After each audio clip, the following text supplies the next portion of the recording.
Assalamualaikum warahmatullahi wabarakatuh. Perkenalkan, nama saya Imran Jalani. Saya mahasiswa Komunikasi Penyiaran Islam 4B, Institut Agama Islam Negeri Pontianak, Fakultas Usuluddin Adab dan Dakwah. Baik, ini di sini saya akan membahas terkait soal UAS, yang mana soal ini diberikan oleh dosen kita, yaitu dosen Bapak Muhammad Habibi, Estos MIKOM, yang mana beliau mengajar mata kuliah Sistem Teknologi Informasi dan Komunikasi. Baik, di sini saya akan menjawab terkait 5 soal yang beliau berikan terkait UAS pada mata kuliah kami hari ini. Jadi soal yang pertama yaitu jelaskan fungsi dan contoh dari masing-masing kategori perangkat keras komputer, seperti perangkat pemroses, yaitu perangkat masukan, terus perangkat keluar, dan perangkat penyimpanan. Selain itu jelaskan bagaimana perangkat tersebut terhubung dalam sebuah jaringan komputer. Baik, di sini saya akan menjawab di soal yang pertama, yaitu terkait perangkat pemroses. Perangkat pemroses ini adalah komponen yang bertanggung jawab untuk menjalankan instruksi dan mengelola data dalam suatu komputer. Misalkan contoh itu CPU. Terus perangkat masukan yaitu input device, yang mana perangkat ini berfungsi Perangkat ini berfungsi memasukkan ataupun digunakan untuk memberikan data atau sinyal kontrol kepada sistem komputer. Misalkan contoh di sini ada keyboard, mouse, dan scanner. Terus yang ketiga ada perangkat keluaran atau output device, yang mana fungsi perangkat tersebut adalah perangkat keluaran digunakan untuk menyajikan hasil dari pemrosesan data oleh komputer kepada pengguna. Contoh yaitu seperti monitor, printer, ataupun speaker. Terus yang selanjutnya yaitu perangkat penyimpanan, yang mana fungsinya yaitu perangkat penyimpanan digunakan untuk menyimpan data dan informasi secara permanen atau sementara.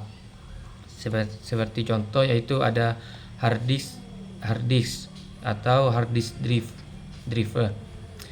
Terus terkait koneksi perangkat dalam jaringan komputer, perangkat-perangkat tersebut dapat terhubung dalam sebuah jaringan komputer melalui berbagai media seperti kabel atau nirkabel. Terus ada beberapa perangkat yang terhubung dan terkomunikasi dalam jaringan seperti router ataupun switch. Terus peran jaringan dalam komunikasi antar perangkat-perangkat tersebut dari komputer, kemungkinan perangkat yang berbeda ataupun berkomunikasi secara data satu sama lain. Misalkan satu contoh itu file sharing, terus ada juga data backup. Jadi dengan koneksi jaringan yang baik, perangkat pemroses, perangkat masukan, perangkat keluaran, dan perangkat penyimpanan dapat bekerja sama secara sinergis untuk meningkatkan efisiensi dan produktivitas sistem komputer secara keseluruhan. Baik, selanjutnya saya akan menjawab pertanyaan yang nomor 2, yaitu jelaskan pengertian perangkat lunak seperti software dan sebutkan serta jelaskan 3 jenis utama perangkat lunak ya. Baik, saya yang pertama jelaskan dulu terkait pengertian perangkat lunak di sini. Perangkat lunak atau bisa dikatakan software adalah kumpulan instruksi atau program yang digunakan untuk mengoperasikan komputer dan menjalankan tugas-tugas tertentu. Software merupakan komponen tidak berwujud dari sistem komputer yang memungkinkan pengguna untuk berinteraksi dengan perangkat keras komputer serta menjalankan aplikasi dan program. Jadi ada 3 jenis utama perangkat lunak. Yang pertama ada sistem operasi ataupun operating system, yang mana ini adalah perangkat lunak yang mengelola hardware komputer dengan menyediakan layanan umum untuk program komputer. Seperti contoh itu ada Windows, Android, dan lain sebagainya. Terus yang kedua ada program aplikasi, yang mana program aplikasi adalah perangkat lunak yang dirancang untuk membantu pengguna melakukan tugas-tugas tertentu atau menyelesaikan pekerjaan khusus Misalkan kalau kita ambil contoh itu ada Microsoft Word, terus ada Adobe Photoshop, terus Google Chrome, dan Slang. Jadi kalau berbicara peran dan fungsinya itu, yang pertama menyediakan alat dan fitur yang memperoleh untuk melaksanakan tugas-tugas tertentu seperti penulisan dokumen, pengeditan gambar, dan penjelajah web dan komunikasi. Terus yang ketiga di sini ada program bahasa ataupun liquid program, yang mana ini bahasa adalah perangkat lunak yang digunakan untuk menulis, ya, mengedit, terus mengaplikasi ataupun mengompilasi dan mendebung kode sumber dalam berbagai bahasa program, seperti contoh yaitu ada GNU yaitu compiler collection, terus ada Python interpreter dan Java development. Jadi peran fungsinya itu adalah salah satunya itu mengubah kode sumber yang ditulis dalam bahasa program tinggi seperti Cfoto Java menjadi kode mesin yang dapat dijalankan oleh komputer. Jadi kesimpulannya ini, setiap jenis perangkat lunak memiliki peran dan fungsi spesifik dalam sistem komputer. Sistem operasi bertindak sebagai fondasi, ya, yang mengelola perangkat keras dan menyediakan lingkungan untuk menjalankan aplikasi. Oke, selanjutnya yang soal nomor 3, yaitu jelaskan pengertian brainware dan perannya dalam teknologi informasi dan komunikasi. Sebutkan dan jelaskan beberapa tantangan serta solusi yang konkret dalam meningkatkan kualitas brainware agar dapat mendukung perkembangan teknologi secara efektif. Jadi di sini, ya, brainware di sini adalah merujuk kepada individu atau sumber yang daya manusia yang menggunakan mengelola data, mengembangkan perangkat keras seperti hardware dan perangkat lunak seperti software dalam bidang teknologi informasi dan komunikasi. Brainware mencakup semua yang terlibat dalam proses desain, ya, seperti pengembangan, implementasi dan pemeliharaan sistem. Jadi mulai dari pengguna akhir hingga mengembangkan dan administrator sistem. Kalau terkait peran brainware di sini, peran brainware dalam sebuah teknologi informasi dan komunikasi di sini, yang pertama itu ada desain dan pengembangan sistem. Terus ada implementasi dan pengujian, terus memelihara dan dukungan teknis serta pelatihan dan pengembangan pengguna. Jadi itu terkait peran-perannya. Terus tantangan, ya. Tantangan utama dalam mengembangkan brainware yang berkualitas salah satunya itu adalah kesenjangan keterampilan. Kenapa bisa disebut demikian? Karena perkembangan teknologi yang dapat seringkali menciptakan kesenjangan keterampilan di antara tenaga kerja, memerlukan pembelajaran dan pelatihan berkelanjutan. Terus yang kedua ada akses pendidikan yang berkualitas. Terus ada juga perubahan teknologi yang cepat. Terus keterbatasan sumber daya. Jadi itu terkait tantangan-tantangan yang terjadi pada brainware pada saat ini. Terus apa solusi yang harus kita gerakkan? Yang pertama yaitu terkait pelatihan dan pengembangan berkelanjutan. Kenapa hal tersebut bisa dikatakan seperti itu? Karena menyediakan program pelatihan dan pengembangan berkelanjutan yang sesuai dengan kebutuhan industri dan pengembangan teknologi yang terbaru. Salah satunya untuk hal tersebut. Terus yang kedua ada kemitraan dan institusi pendidikan. Terus ada juga program sertifikasi. Terus ada juga akses ke sumber daya dan memberi materi pembelajaran. Jadi dengan mengatasi tantangan ini dan menerapkan solusi yang efektif berkualitas, brainware dapat ditingkatkan sehingga dapat mendukung perkembangan teknologi secara lebih efektif dan berkelanjutan.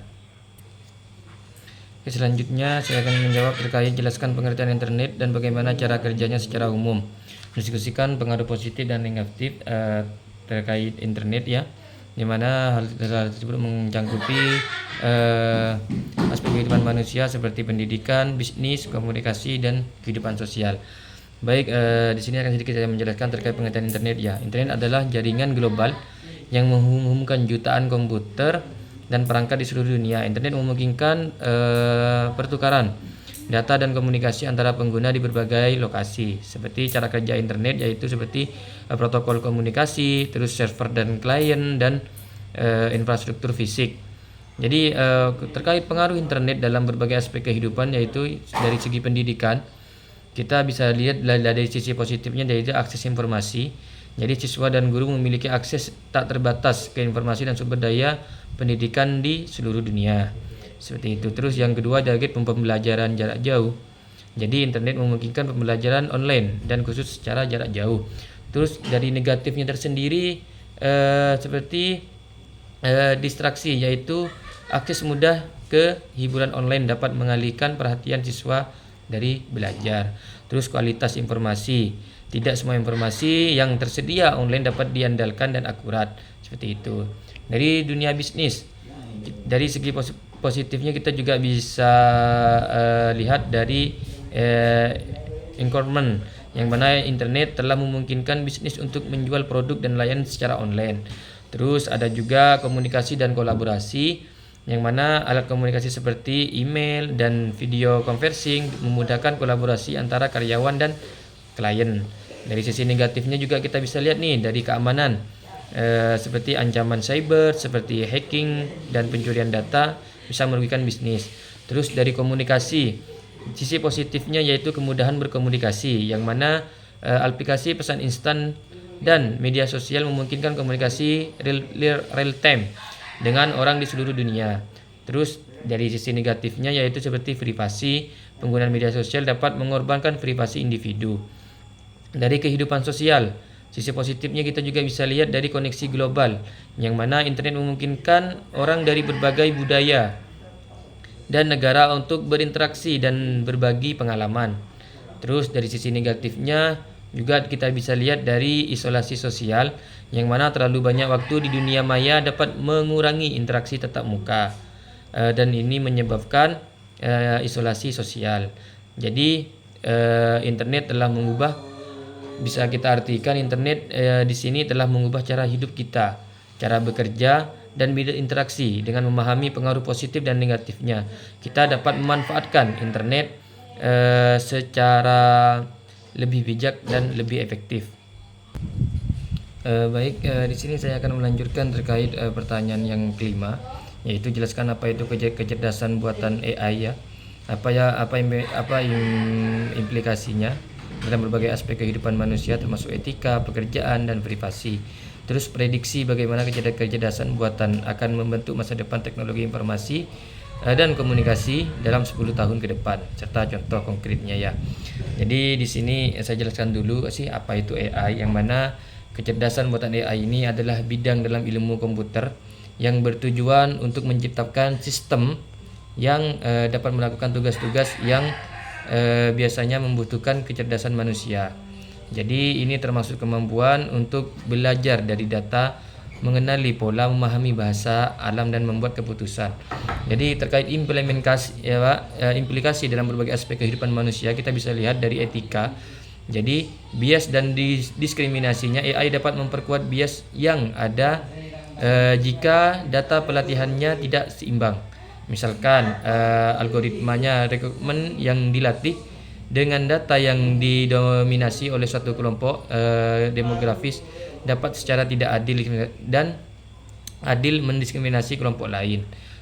Terus yang kedua, dari segi pekerjaan kita bisa lihat dari otomatisasi pekerjaan.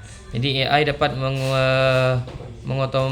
mengotomatisasi ya terkait banyak tugas rutin dan berulang agar dapat mengurangi kebutuhan akan pekerjaan tertentu. Misalnya AI dalam manufaktur dan layanan pelanggan terdapat mengurangi jumlah pekerjaan yang tersedia di bidang-bidang tersebut.